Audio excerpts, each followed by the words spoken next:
The province of Sarangani belongs to the fastest-growing development cluster that serves as a gateway to the Brunei, Indonesia, Malaysia, Philippines, East ASEAN growth area, an extremely resource-rich region covering Borneo, the Sulu-Sulawesi Sea, and the Sarangani Bay Protected Seascape. It is 4 in the morning at the fish port of General Santos City. A fisherman and his crew were unloading their bounteous haul of tuna and other fish into the clearing area. They've just returned home after weeks of fishing in the open ocean, and the overflow from their boats' freezers says that it was well worth it. Meanwhile, in the clearing area, an inspector dutifully checks the quality of the tuna laid out before him. With the use of a special piercing tool, he checks the flesh of the fish. The pink and firm ones would be just right.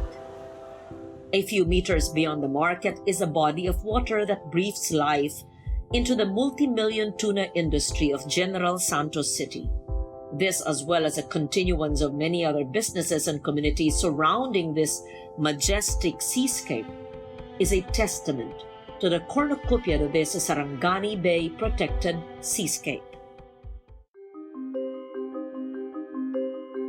On board the Department of Environment and Natural Resources monitoring boat, a group of marine biologists survey the waters of Sarangani to document and take stock of the various marine life inhabiting the bay. Their goal is to create a baseline of all the species as well as to monitor the rate of growth and proliferation, an indication of the overall health of the waters of Sarangani. So far, ang na-record namin within Sarangani Bay is 16 species of marine mammals, including na yung dugong. So, ang pinakamalaking na-observe namin is yung sperm whale, and then yung pinaka-frequent is yung rhesus dolphins, yung spinners, tsaka yung frasers dolphins. Napaka-importante po ng corals natin kasi ito po yung nagbibigay bahay, tahanan sa ating maliliit na isda at nagiging pagkain ng mas malalaking isda, kaya naiinganyo ang malalaking isda na dumayo sa ating mga coral reefs. Based on the monitoring activities that we've conducted in the past few years, meron po tayong naitalang 11 species of seagrass, which some of them I can enumerate. Halopila family and Simudosea family are the ones that are very common. And meron tayong rare species dito sa Sarangani Bay, which is the Thalassodendron ciliatum. Prior to the declaration of Sarangani Bay as a protected area in 1996, rampant and uncontrolled fishing threatened its sustainability. Even mechanized fishing vessels plowed through the shallower waters, causing damage to the corals and the seabed cover due to their anchors or hulls, ironically destroying the breeding grounds of the fish they have hoped to catch. Yung si Fidel Ramos ang presidente, that time kasi very active siya sa BMP Iaka. Usap kami, sabi ko, Mr. President, yung fishing ground dito sa loob ng Sarangani, pwede ba natin gawin ito protected area para mabigyan natin opportunity yung maliliit na mga isda. Yung commercial fishing natin, doon na tayo sa labas. Yun ang talagang vision natin na to have the chance na mag-recover yung fish stock dito, yung mga tuna family. But much has changed since then. Nowadays, Sarangani is seeing a resurgence of life in the bay. It is now very common to encounter species of dolphins, whale sharks, dugongs, and sea turtles frolicking in the warm tropical waters. The corals have grown back naturally in the presence of different species of seagrass in a wider area of the sea floor tells us that the steps being done in protecting this area are in the right direction. Natapos na namin yung 10-year management plan. So, yun kasing pinaka-Bible in terms sa management ng ating PA. We encourage, lalo na sa ating mga private sectors, to adopt a certain ecosystem or habitat. We need networking, collaboration, and support ng bawat sector like the LGUs, our private sector, and other stakeholders. With the existence of Sarangani Bay Protected Seascape, our flora, fauna, plants, and animals here in Sarangani Bay is protected. No? Behind the success of protecting Sarangani Bay is a long history of struggle, of winning and losing small and big battles across the bay. At the onset, The implementation of the NIPAS law and the e-NIPAS law seemed lacking or not enough. But these laws stood as additional artillery in the long-standing war between man's naivete and willful ignorance and neglect of the environment. At the front lines of this battle are national government agencies cooperating with the provincial and local government units together with non-government partners and concerned members of the community. The Allied force is sympathetic to the conservation of Sarangani Bay. In the past, si James Chongbian was the congressman and he passed this bill to make it a protected seascape. We have a beautiful bay. This is the front door to the East Asian growth area. At nakita niya, with increased trade will come environmental degradation. So ginawa siyang protected seascape talaga para even though if there's trade, we can fight for a parang sustainable development focus. Base po sa ating RA 11338 at syempre yung ating Water Code of the Philippines na merong 5, 20, and 40 na easement zone na dapat ino-observe. Inaalis natin yung mga sasakyang pandagat, saka yung mga istruktura na napasok doon sa ating 40-meter na coastal easement zone.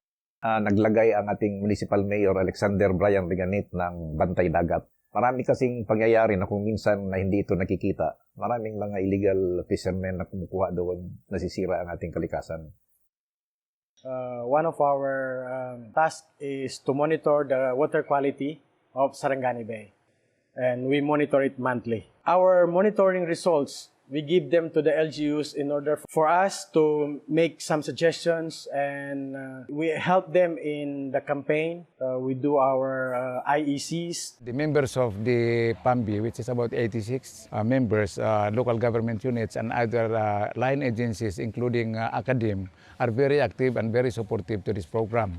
With this, we have an approved plan for the management plan that we can balance the development and that of protection.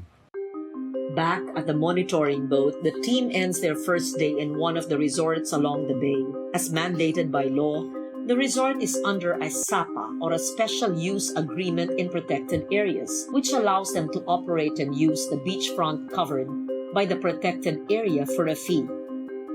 With good governance from leaders who understand the delicate balance between the protection of the environment and the demands of progress, which includes making unpopular but necessary actions, the Sarangani Bay Protected Seascape has thrived. It is no surprise, therefore, that majority of the stakeholders, the business owners, the SAPA holders, and the adjoining communities have taken on inspiration from this leadership and have, in their own way, contributed in supporting the programs set to further protect the bay. We're very strong proponents, and I think we also had a lot to do in getting this passed because we were consulted with the Sarangani province when they were establishing the points of the sanctuary, the size of the sanctuary, and we really appreciated that. And until today, we support them any way we can. Isa po kami sa sumusuporta po yung isa sa ating mga NGO po na Project Reduce. Kami naging member po doon na kumukuha po ng mga basura na yung hindi po nabubulok at saka yung mga recyclable materials po na nandito sa ating coastal area. Nagsisidling po kami ng mangrove. Tapos sir, yung mga seedling namin, itinanim namin kung mayroong mga bisita namin magpunta dito, magbili sila at saka itanim nila dito sa aming area. At the fish port, at 5 in the morning, the fishermen and the inspectors anxiously await their fates as barkers come in for the main event, the bidding. Suddenly, the place was bustling with loud calls, hand signs, and even arguments, which to the uninitiated would seem rather confusing, especially when the transactions seem to finish as soon as they start. We see the inspectors consolidating their top picks and the fishermen cleaning up, possibly preparing to head back into the sea. A few of them walk back to their boats, some with bottles of liquor in their hands. It has been a tiring yet fruitful day. As the day ends, it's time to celebrate. Flashing colored lights, loud spirited music, bodies moving to the beat, excited cheers and sounds of laughter filling the summer air of Sarangani. This is a Sarbay Fest, the ultimate beach party held every May along the beaches of Sarangani Bay. Unlike famed beach parties elsewhere in the country, the Sarbay Fest is a celebration and thanksgiving for the life and bounty of Sarangani Bay. Beyond the party and revelry lies a deeper message of concern for the environment. We want to have quality tourism, and by meaning quality, we want to make sure that the people who come here will also protect what we are trying to promote. Every person who comes to Sarbay, they have to pay an environmental fee. And with that environmental fee, as you enter, you get a trash bag. And we are encouraging people that you can actually go to a festival, you can party, but party responsibly. So you bring in your trash, and as you deposit your trash, you get tokens in exchange for the trash. And as a seeming chaos and unending partying continue on land, deep into the nearby crystal waters of the bay lie the exact opposite, a cerulean paradise. A foreign world to most of us land dwellers, its calming serenity invites us further in to explore and to marvel at the variety, the lushness, the vibrancy of the hidden kingdoms of Sarangani Bay. Sarangani Bay is the heart of the province with its people as its soul. It will tirelessly produce a life-giving essence that the community needs. Its sustenance, livelihood, its growth. So long as it thrives, the future generations are guaranteed of the continuing bounty that Sarangani Bay has always provided its people.